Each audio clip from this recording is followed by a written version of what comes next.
Bienvenue pour cette nouvelle table ronde consacrée à la biodiversité. Eiffage n'intervient pas seulement en milieu urbain ou périurbain, le groupe intervient sur d'autres milieux, des zones naturelles, des nappes phréatiques ou encore des milieux agricoles. De ces milieux dépendent de la faune ou de la flore. Il faut donc préserver ces écosystèmes. Les métiers du BTP et des concessions autoroutières d'Eiffage intègrent donc le respect du vivant dans leurs expertises et dans leurs innovations. Camille Delorme, bonjour. Bonjour. Alors vous êtes chef de projet pour les concessions autoroutières d'Eiffage. On va parler d'une solution qui s'appelle Geoclean, mais juste avant de la présenter, quel était votre besoin ? Oui, alors il faut savoir que nous entrons dans une nouvelle ère des travaux d'aménagement. On remet en question aujourd'hui pas mal de nos habitudes de travaux, et notamment en ce qui concerne la gestion des eaux pluviales. On a beaucoup connu la période du tout étanche où on maîtrise beaucoup, qui est très sécuritaire, voilà. Et aujourd'hui, on se tourne vers des solutions plus simples et plus naturelles, en privilégiant l'infiltration. Voilà. Et dans ce cadre-là, évidemment, la solution de Geoclean qui nous a été présentée en 2019 nous a particulièrement intéressés pour nous accompagner dans cette démarche. Quel est l'enjeu écologique ? Alors l'enjeu, c'est de combiner désimperméabilisation des sols et la préservation de la ressource en eau. En gros, il faut infiltrer, mais infiltrer propre. Voilà. L'imperméabilisation massive des sols a profondément modifié les schémas naturels de circulation des eaux, entraînant des conséquences qu'on connaît tous maintenant sur les problématiques d'inondation, de qualité de l'eau et sur la biodiversité. Voilà. Et donc on souhaite revenir à des solutions d'assainissement qui sont plus naturelles, plus simples, en privilégiant l'infiltration qui s'appuie sur les capacités naturelles du sol à faire le boulot à notre place, parce que le sol est très fort pour ça. Seulement, il va falloir l'aider un petit peu, parce qu'il n'est pas fait pour absorber des quantités de polluants aussi importantes que ce qu'on peut lui apporter dans des eaux de ruissellement entières. Voilà. Concrètement, Camille, cet aquatextile, comment il fonctionne ? On va pouvoir faire une petite démonstration, je crois, avec Olivier Artière à côté de vous. Oui, alors je vous présente Olivier Artière, qui est le créateur de cet aquatextile, entre autres personnes, voilà, tout seul. En fait, c'est une bande de textile technique qui est composée de 2 couches, donc une bleue et une blanche. Voilà. Alors, on va poser cet aquatextile dans le sol, à 10-15 cm de la surface. Voilà. Alors, la couche bleue, elle va permettre, en fait, en infiltrant l'eau, parce que ce dispositif est parfaitement perméable, et il va permettre de fixer les molécules d'hydrocarbures. Donc, la couche bleue, elle fixe les molécules d'hydrocarbures. Ensuite, elle va diffuser des nutriments qui vont stimuler et qui vont attirer les micro-organismes qui sont capables de digérer les hydrocarbures. Donc, en fait, c'est tout un système qui s'auto-nettoie, qui va permettre de booster les capacités naturelles du sol à dépolluer et à biodégrader les hydrocarbures. Donc, je sais pas, il peut nous faire une petite démo. Voilà. Donc, simulation d'une eau. Voilà, donc en fait, je vais simuler une eau de ruissellement chargée en hydrocarbures, qui provient d'une chaussée par exemple, et qui va s'infiltrer dans une structure d'infiltration, qui peut être un fossé autoroutier, qui peut être une noue d'infiltration. Et on voit tout de suite que le produit est très très perméable. Je déverse une très forte quantité d'eau. La deuxième constatation, c'est que l'eau qui a percolé est vraiment très claire, donc il n'y a aucune trace d'hydrocarbures. Et ces hydrocarbures, dont les HAP, ces molécules d'hydrocarbures très toxiques, eh bien, sont fixées sur l'aquatextile.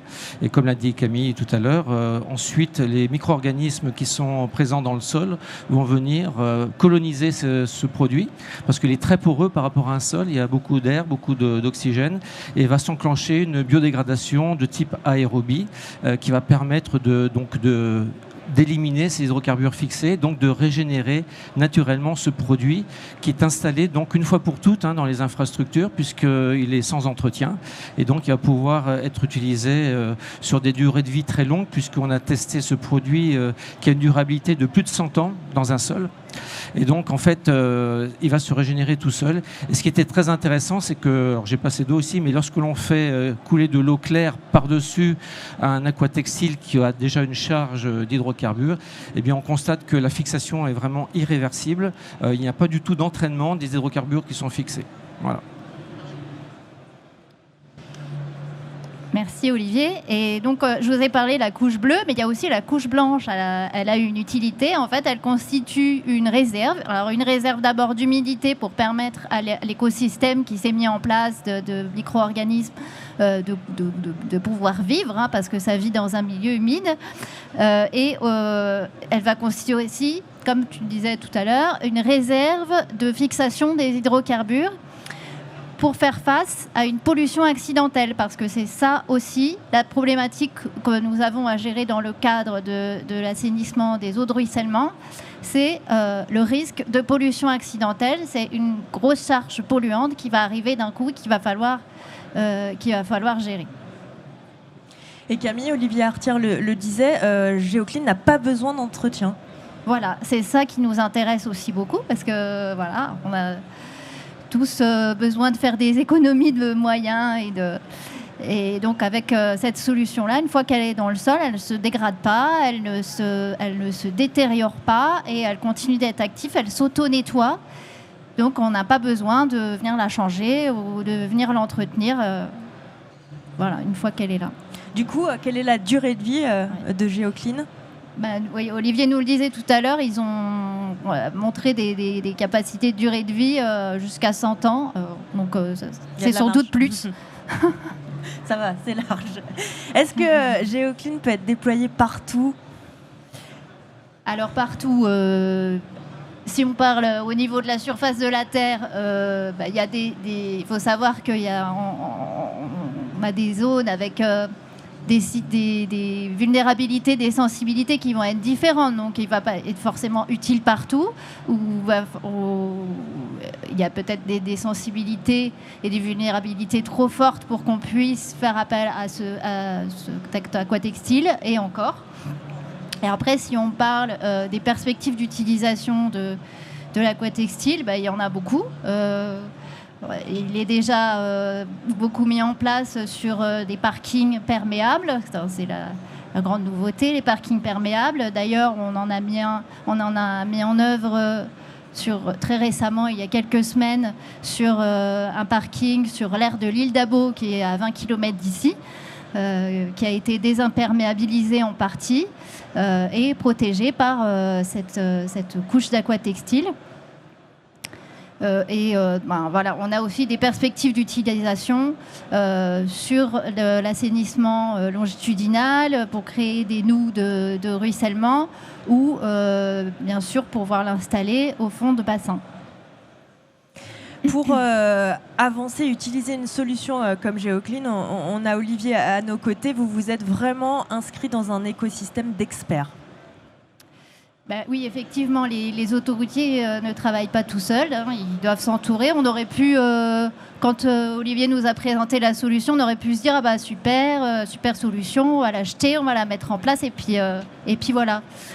Mais non, il nous a paru très important en fait de confronter les capacités du Geoclean au monde autoroutier, aux pollutions autoroutières pour s'assurer de ses capacités à toute épreuve, Parce qu'une fois qu'on l'a installé dans le sol, on ne sait plus ce qui se passe dessous. Donc on ne peut que lui faire confiance.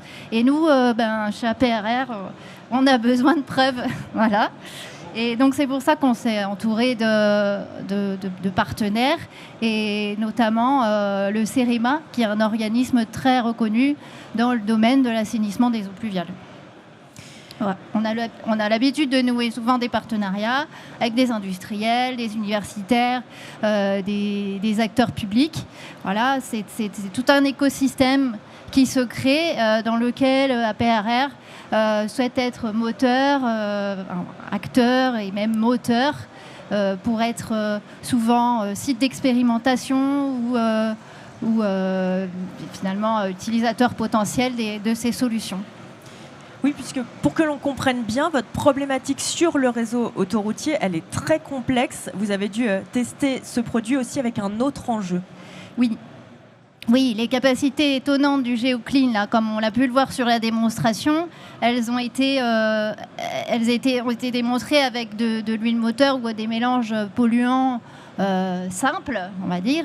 Mais pour nous, il était important de le confronter avec des pollutions réels issus de l'autoroute, parce qu'on a des mélanges de polluants, d'hydrocarbures, de diesel, essence, HAP. Voilà. Et donc, on voulait voir comment ils se comportaient en conditions réelles. Voilà. Et par ailleurs, on a aussi sur l'autoroute le risque de pollution accidentelle qui est plus important. C'est pour ça qu'on a testé, on a souhaité tester cet aquatextile. Et donc, on a mené les expérimentations dans le cadre d'un partenariat avec Tankate Aquavia, avec le CEREMA, entre 2020 et 2022, avec des essais. Voilà. Quels sont les freins que vous avez rencontrés ? Alors, oui, donc des freins, on a, comme dans tout projet de partenariat d'expérimentation, on en a rencontré plein. Donc vous avez noté que le partenariat a commencé en 2020, donc vous connaissez toutes les conditions difficiles de cette période-là pour entrer en concertation. Ensuite, il faut savoir que le domaine de la qualité de l'eau est un domaine de précision et très complexe. Et on a des difficultés, on a trouvé des difficultés à être au-delà des marges de précision des laboratoires. Voilà. C'est contre toute attente, l'eau polluée qu'on avait collectée en direct aux abords de l'autoroute A11 vers Paris n'était pas assez polluée pour pouvoir obtenir des résultats probants d'abattement qui soient remarquables, qui soient en dehors des marges d'incertitude des laboratoires. Donc on a dû doper cette eau en polluant, en respectant les proportions qui étaient prédéterminées. Finalement, on a obtenu en fait des résultats très satisfaisants d'abattement, avec 99,9% d'abattement des hydrocarbures totaux et 62 à 75% d'abattement des HAP selon les HAP, et la plus grosse proportion pour les HAP les plus nocifs. Voilà, et ce qui amène cette eau en dessous des normes de qualité environnementale. Donc des résultats très satisfaisants. Et en plus, on a eu des freins, mais on a eu aussi des bonnes surprises. C'est-à-dire que quand on a analysé l'écosystème qui s'était créé, qui a été créé par les micro-organismes pour analyser sa mise en œuvre, on s'est rendu compte qu'en fait, par rapport à un dispositif classique d'infiltration, le GeoClean permettait de mieux préserver la fonctionnalité écologique du sol. C'est-à-dire qu'en fait, on va concentrer la pollution sur quelques millimètres. Le GeoClean permet de la concentrer sur quelques millimètres plutôt qu'elle reste diffuse sur les premiers centimètres du sol. Et donc, on va préserver la biodiversité au-dessus de ce GeoClean. Et puis aussi, on va pouvoir enherber, faire ce qu'on veut au-dessus de ce sol. Voilà. Cette solution, Camille, est-ce qu'elle doit être validée par le concédant ? Oui, alors à partir du moment où on réalise des travaux sur le réseau autoroutier, ils doivent être validés par le concédant, qui est l'autorité de tutelle. Et puis également, quand on travaille dans le domaine de l'eau, on est soumis, et c'est normal, à la réglementation environnementale. Et notamment, on doit produire des dossiers de déclaration d'autorisation loi sur l'eau qui sont eux aussi soumis à validation. Donc on ne fait pas ce qu'on veut. Et voilà, on peut être force de proposition pour des solutions innovantes, mais elles doivent être soumises à validation. Merci beaucoup Camille. Le groupe Eiffage est très engagé pour la biodiversité. Tous les métiers sont appliqués et certains métiers interagissent encore plus avec le vivant, puisqu'on a des bergers de l'autoroute. C'est une boutade évidemment. Karine, on va parler avec vous. Éco-pâturage, Karine Touré, bonjour. Bonjour. Alors, vous êtes responsable biodiversité, milieu naturel et cadre de vie. Rapidement, est-ce qu'on peut rappeler ce qu'est l'éco-pâturage ? On connaît tous ce mot, mais on ne sait pas forcément tous ce qui se cache derrière. Alors, l'éco-pâturage, pour faire très simple, c'est une technique qui va finalement consister à utiliser des herbivores dans des parcs, souvent en troupeau, alors soit en station, soit en itinérance, sur des sites particuliers. C'est une technique aussi vieille que l'humain fait de l'élevage. Et en fait, c'est une technique alternative et complémentaire à nos engins pour l'entretien des espaces verts. Pourquoi est-ce que vous avez décidé de déployer de l'éco-pâturage sur les concessions autoroutières d'Eiffage ? Alors longtemps, déjà, on a des partenariats avec les agriculteurs, mais on est plutôt sur de l'entretien et de l'usage de parcelles agricoles pour des entretiens, enfin en tout cas des usages conventionnels. Et depuis quelques années, moi j'ai été frappée par les sécheresses à répétition, les pénuries de foin que les agriculteurs rencontraient et cette volonté de se dire de valoriser localement pour des usages alimentaires pour le bétail, de la végétation. On a beaucoup finalement d'herbes, mais par contre sur des kilomètres et des kilomètres et pas facile d'accès du tout. Voilà. Donc en parallèle, nous, on a en interne des entretiens qui se sont complexifiés. Donc on a réfléchi à un usage finalement des herbivores sur des zones qui sont accidentogènes pour nos agents et pour le matériel aussi, qui sont très difficiles d'accès ou aussi envahies par des espèces exotiques envahissantes. Aujourd'hui, les concessions autoroutières d'Eiffage pratiquent l'éco-pâturage sur combien de sites et cela correspond à combien d'hectares ? Alors on est à peu près sur 180 sites et près de 300 hectares et on a un objectif de 500 hectares en 2030. Quels sont les effets bénéfiques, Karine, de l'éco-pâturage ? Alors les bénéfices en matière d'environnement, ils sont de plusieurs ordres. On a déjà pour les sols. Alors les sols, on n'a pas de tassement du sol par les engins. Les animaux évoluent librement sur la parcelle, donc ils vont consommer les plantes à une vitesse très lente. Certaines sont plus appétantes que d'autres pour les animaux, donc chacun va avoir aussi sa préférence. Et donc certaines espèces vont pouvoir avoir le temps de faire leur cycle. Et en termes de biodiversité, par exemple végétale, on a constaté qu'on avait doublé, par exemple, sur certaines parcelles, la diversité florale. Donc on a effectivement le temps, enfin en tout cas les espèces ont le temps de se développer, contrairement à du fauchage mécanique. Et puis, comme on a aussi enrichi finalement la palette végétale, derrière suit plus d'insectes, une diversité aussi animale, avec une chaîne alimentaire qu'on offre en plus grande quantité. Et pour terminer aussi, on parlait du sol, donc un enrichissement de matière organique et donc amélioration aussi de la rétention en eau du sol grâce à la matière organique et un bilan carbone qui est aussi favorable. Justement, j'aimerais qu'on s'arrête sur ce bilan carbone. C'est un véritable atout carbone, l'éco-pâturage. Vous avez vraiment tout pris en compte dans vos calculs ? Oui, on fait un bilan carbone avec les émissions directes et indirectes. Et effectivement, alors on n'est pas sur un bilan très excédentaire, loin de là, contrairement à ce qu'on pourrait penser, parce qu'on a un modèle d'éco-pâturage qui nécessite quand même des déplacements.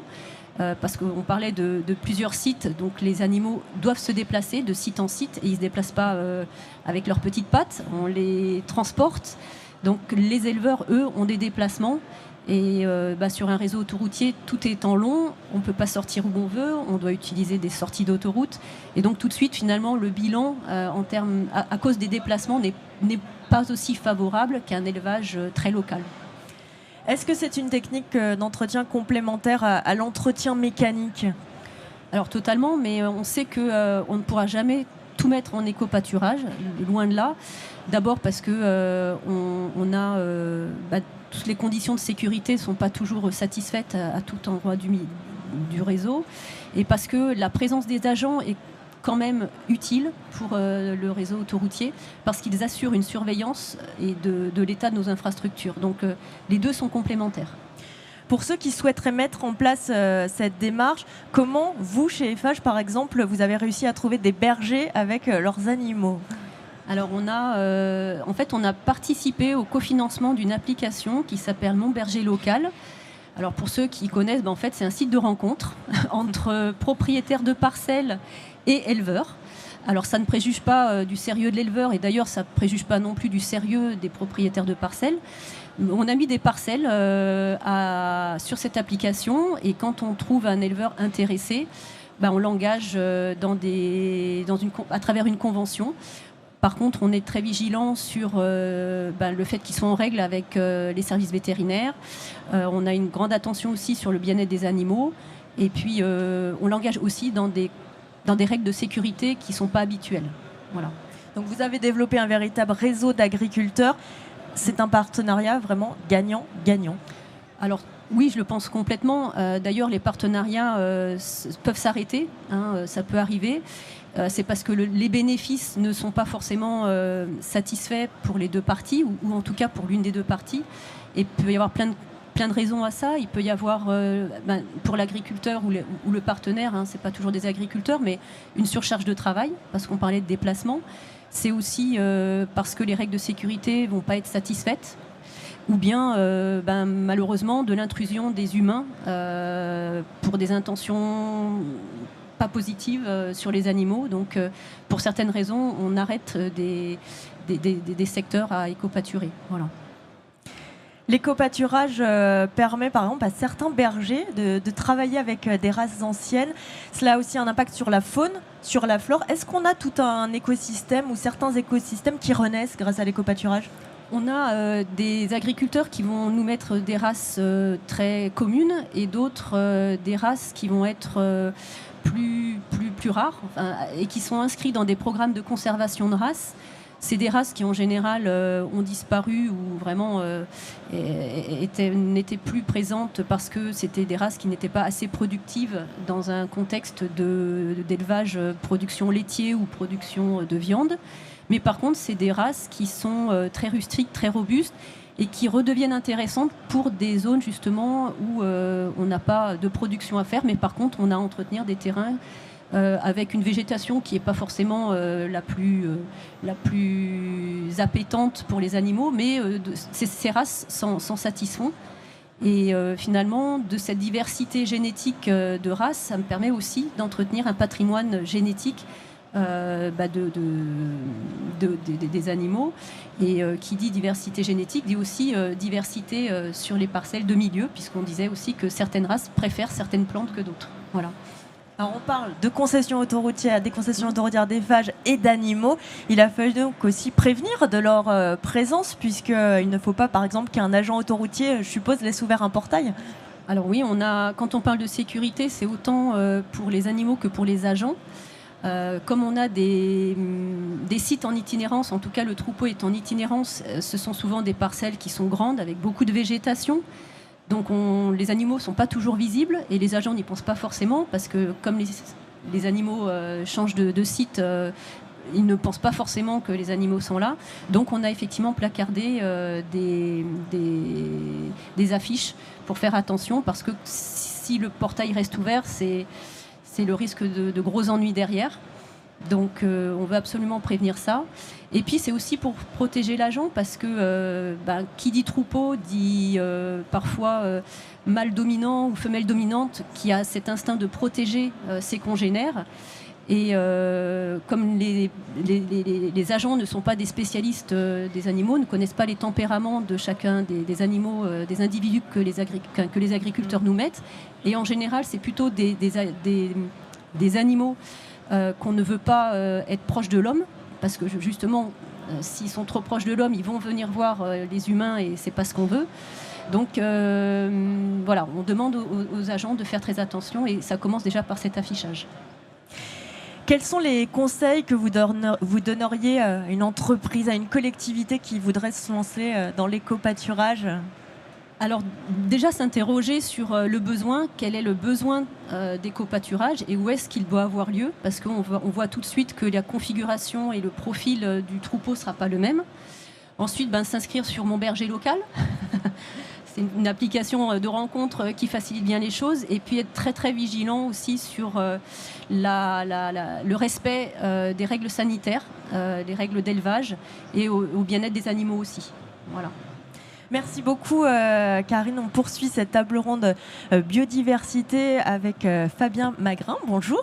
Bonjour Hélène. Alors vous êtes chef de projet chez Eiffage Energy System. Alors on va changer complètement d'univers avec vous. Vous avez conçu une solution adaptée pour lutter contre les dépôts sauvages en milieu urbain. Comment ça marche ? Alors, pour donner le contexte déjà, on connaît tous les dépôts sauvages à l'extérieur des villes, malheureusement, les décharges sauvages. Mais on trouve aussi un phénomène de plus en plus présent dans les villes, et c'est justement pour ça qu'on s'est mobilisé dessus. C'est le dépôt de déchets à même le sol, et parfois une certaine flemme des usagers des bornes enterrées pour les déchets, qui déposent à proximité des déchets sans les mettre dedans, ou qui déposent aussi à proximité des encombrants, par exemple. Donc le principe, c'était de trouver une solution technique à cette problématique. Et donc, pour cela, on utilise des caméras qui sont associées à un moteur d'analyse d'image et à un moteur d'intelligence artificielle qui va permettre d'apprendre au continu. Jocelyn en parlait tout à l'heure. On a entraîné un modèle des mois et des mois pour arriver à détecter justement des comportements qui ne sont pas ceux qu'on attend d'un citoyen respectable. Du coup, est-ce que l'information, elle est fiable ? Alors, après des mois d'entraînement, on arrive à un taux de fiabilité qui est aujourd'hui supérieur à 95% quand même. Donc c'est très haut. Oui, c'est quand même. Ouais, on est assez content de ce résultat. Ouais. Cela permet aussi aux forces de l'ordre d'être très réactifs puisqu'on est temps réel.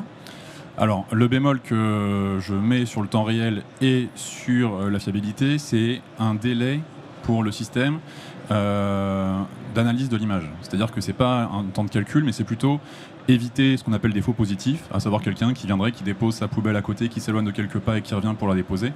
Donc éviter d'avoir des alarmes qui sont intempestives et de transmettre sous un délai de quelques minutes l'information au service de la voirie et au service de l'ordre pour intervenir, donc soit pour faire un enlèvement parce qu'on détecte effectivement il y a un enlèvement qui est nécessaire, soit de la vidéo-verbalisation lorsque c'est possible. Est-ce que c'est aussi la volonté de la ville ?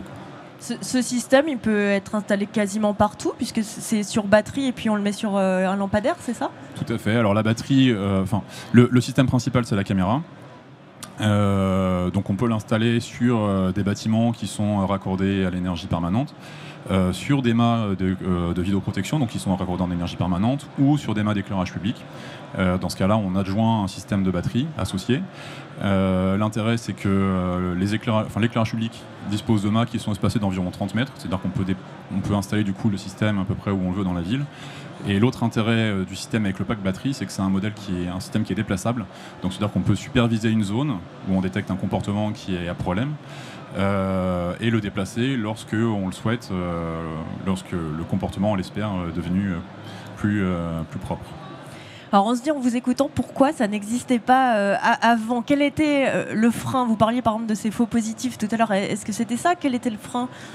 En fait, vous aviez on a le double effet de la maturité technologique qui s'associe du coup au déploiement de solutions basées sur l'intelligence artificielle, mais aussi à l'abaissement des coûts par l'effet de concurrence entre les différents acteurs. Les deux cumulés font qu'on arrive aujourd'hui à pouvoir proposer des solutions qui sont viables pour les collectivités. Cette solution, cette technologie, où est-ce qu'elle va être déployée ? Puisque voilà, c'est tout récent, hein. Alors pour le moment, c'est notre centre de R&D qui porte le lead sur ces projets. qui est basé dans le sud de la France. Donc les essais, on les a fait dans le sud de la France, en accord avec une collectivité, mais par effet de capillarité, on a les communes adjacentes qui sont intéressées, mais c'est un problème qui cible toutes les communes de France. Et donc on a des demandes qui peuvent venir de partout parce qu'il y a un vrai sujet qui doit être, pour lesquels les villes sont sensibilisées. Merci beaucoup Fabien, je vous garde avec moi pour le sujet suivant puisqu'on va parler de Luciol. Face au réchauffement climatique, Eiffage continue de se mobiliser pour proposer des solutions innovantes permettant de réduire la consommation d'énergie. C'est ainsi qu'est né Luciol qui combine revêtement clair et éclairage intelligent. Il faut savoir que l'éclairage public est un des postes de dépenses les plus importants pour le fonctionnement des collectivités territoriales. Un chiffre, cela représente plus de 40% de leur facture électrique, alors qu'on le sait, il y a de nombreux réverbères qui éclairent la nuit entière pour quelques passages de piétons ou de véhicules. Fabien Gessler, bonjour. Bonjour Hélène. Comment adapter nos routes pour qu'elles répondent aux objectifs de réduction des émissions de carbone? On a Luciol, alors comment ça marche Flavien et Fabien, je ne sais pas qui répond. Ouais. Vous venez de le dire, les éléments de contexte sont le prix de l'énergie est lié à l'éclairage public en particulier pour les collectivités. Et le deuxième, c'est que parfois, on fait du surservice où on éclaire quand c'est pas forcément nécessaire. Et donc Luciol, c'est parti de ce constat-là. C'est une solution qui vise à éclairer au juste besoin. Et donc pour ça repose de manière très pragmatique sur 3 piliers. Le premier, c'est des candélabres LED gradables pour qu'on puisse ajuster l'intensité lumineuse en fonction de la détection des usagers. D'où le deuxième élément qui est des détecteurs d'usagers qui permettent aussi de moduler l'intensité lumineuse des candélabres. Et le troisième pilier, pour optimiser encore les gains, c'est un revêtement routier, on va dire aux propriétés photométriques optimisées, on y reviendra, qui fait partie intégrante du dimensionnement du projet d'éclairage. Vous parliez des LED. Est-ce qu'il fallait aller plus loin que ces solutions classiques des LED sur l'éclairage public ? Alors tout à fait, la LED c'est devenu le standard maintenant et pour réduire les consommations, c'est pas suffisant, même si Fabien pourra compléter puisqu'il y a également différents types de LED, il y a des LED et des LED, j'ai envie de dire, Fabien. Non, le petit mot sur la technologie d'éclairage, globalement Luciol c'est utiliser tous les savoir-faire dont on dispose dans le groupe pour obtenir un éclairage public qui soit le moins énergivore. Et notre part du travail dans le projet Luciol, chez Eiffage Énergie Systèmes, c'est une partie de cette réflexion, c'est de sélectionner aussi des fabricants de luminaires et des luminaires qui sont les plus performants possibles en termes de consommation d'énergie. Il faut savoir que sur la seule technologie LED, il y a des écarts de performance de l'ordre de 30% entre les plus efficaces et les moins efficaces. Donc, étant donné que la logique, c'était de choisir toutes les solutions qui sont les plus efficaces pour réduire la consommation d'énergie, on a aussi mené une réflexion sur le choix des luminaires. Vous le disiez, mélange de savoir-faire, ça a aussi été le cas chez Eiffage. Voilà, il y a eu un travail entre Eiffage Énergie Systèmes et Eiffage Route. Oui, complètement. Le Luciol, c'est bien le fruit de cette rapproche combinée entre Eiffage Route et Eiffage Énergie Systèmes. Mais comme le disait Fabien aussi, on travaille avec un écosystème partenarial, que ce soit vis-à-vis de nos clients, les collectivités, les fabricants des mâts d'éclairage, les éclairagistes, et également ceux qui font la technologie de détection, etc. On peut par exemple citer des expériences réussies avec des systèmes de détection type Kawantech ou l'Aqua-City. Vous parliez d'éclairage au juste besoin. Ça veut dire quoi concrètement ? Et c'était un petit peu votre préambule. Dans ce contexte où le prix de l'énergie est élevé, certaines collectivités ont tendance à couper complètement l'éclairage public, que ce soit sur certaines plages horaires, complètement, ou alors en ne laissant allumer que des tronçons principaux. Et donc, pour maintenir à la fois un haut niveau de service, c'est typiquement l'objet visé par Luciol. Et puis, on est aussi sur une session sur la biodiversité, donc couper complètement l'éclairage public, ça a aussi des vertus du point de vue des trames noires, des trames vertes vis-à-vis de la biodiversité. Et Luciole, finalement, c'est ce bon compromis entre le service aux usagers, cette notion de confort et de sécurité, et puis la temporalité associée à ça. Justement, si je passe sous le système Luciole, je suis un piéton, imaginons, est-ce que je vais voir la différence? Est-ce que je vais être capable de me dire, tiens, il y a quelque chose de différent? J'ai envie de dire, il faut être très, très attentif, mais le piéton lambda ne s'en rendra pas forcément compte, puisque il va être détecté. Les lampadaires vont s'allumer au niveau auquel il a l'habitude, et il sera pris dans cette bulle de lumière et il ne le verra pas forcément. Même question avec les voitures. Je suis en train de rouler. Est-ce que ça va changer quelque chose? Alors là, on a différents types de systèmes en fonction du degré de complexité. Il y a, pour des raisons de simplicité, certaines collectivités nous demandent que le système fonctionne très bien pour les modes doux. Les piétons cyclistes qui sont en dessous de 30 km/h sont détectés, etc. Sinon, après, il faut aussi que les candélabres communiquent entre eux pour que, quand la voiture est détectée, elle transmette l'information au candélabre suivant. Donc c'est un degré de complexité supplémentaire qu'on peut atteindre également.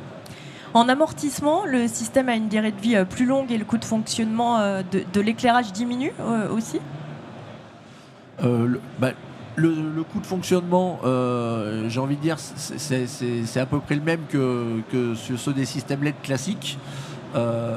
Et puis, on est en train d'évaluer au travers des retours d'expérience là, ces gains et ces temps de retour sur investissement qui sont complètement différents d'un cas d'usage à l'autre, en fonction de si on est sur une zone très circulée qui va rester allumée plus longtemps ou peut circuler, en fonction du degré de complexité, comme je l'ai dit, pour allumer plus de candélabres suivants, etc.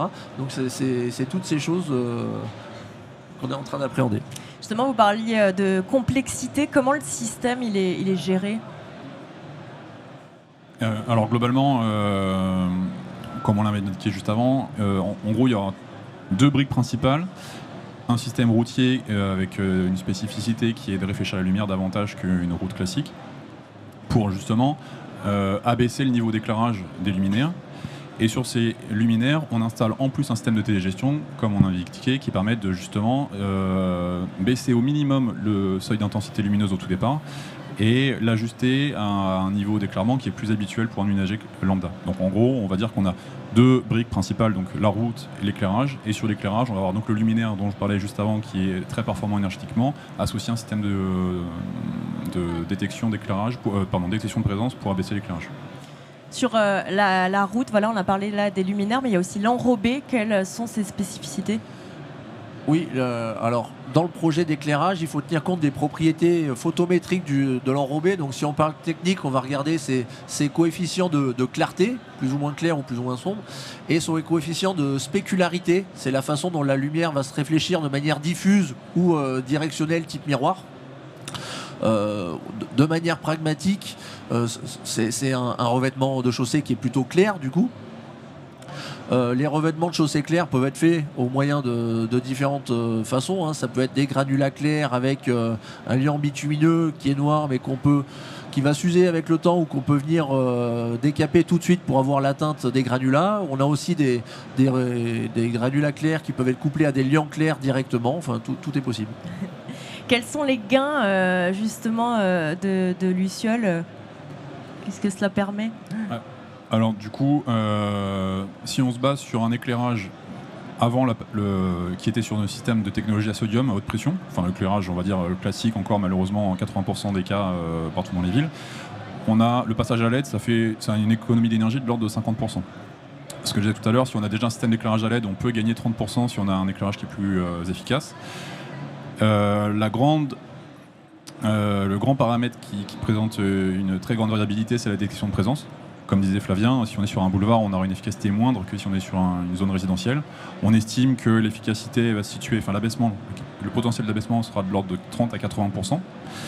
Et le dernier paramètre, mais Flavien, je peux le laisser compléter peut-être à ce niveau-là, c'est sur le caractère réfléchissant de la chaussée, permet d'abaisser l'éclairage de l'ordre de 20 à 30% en fonction du pouvoir réfléchissant de la route. Oui, donc si on combine l'ensemble de ces paramètres par rapport à des systèmes, tu l'as dit, sodium haute pression, on a des gains qui peut, sur certains exemples, même sur très trafiqués, je pense notamment en région parisienne, où on a atteint plus de 85% de gains de consommation. C'est quand même énorme. Luciole, est-ce que ça peut se mettre en place que sur des projets neufs? Où est-ce qu'on peut mettre en place Luciole? Alors les projets neufs s'y prêtent particulièrement puisque on part de zéro, donc on peut penser et appliquer cette synergie entre le revêtement et la route. Donc j'ai envie de dire c'est le cas le plus propice. Sinon, il faut que la penser de manière globale avec cette approche revêtement, éclairage public. Donc il faut qu'il y ait cette temporalité ou qu'elle soit peu décalée, puisque donc c'est aussi des cas qui peuvent s'y prêter. Et voilà, pour avoir le système Luciole complet, c'est comme ça qu'il faut raisonner. Sinon, on peut, de manière différée dans le temps, en fonction de l'état à l'instant T de la chaussée et des perspectives d'entretien de l'éclairage public, faire ça sur une échelle de temps plus étalée. Merci beaucoup à tous les deux. Merci à tous d'être intervenus dans cette table ronde qui était consacrée à la biodiversité. On se retrouve à 14h30 pour une nouvelle table ronde et on parlera du projet Symbio. Merci beaucoup.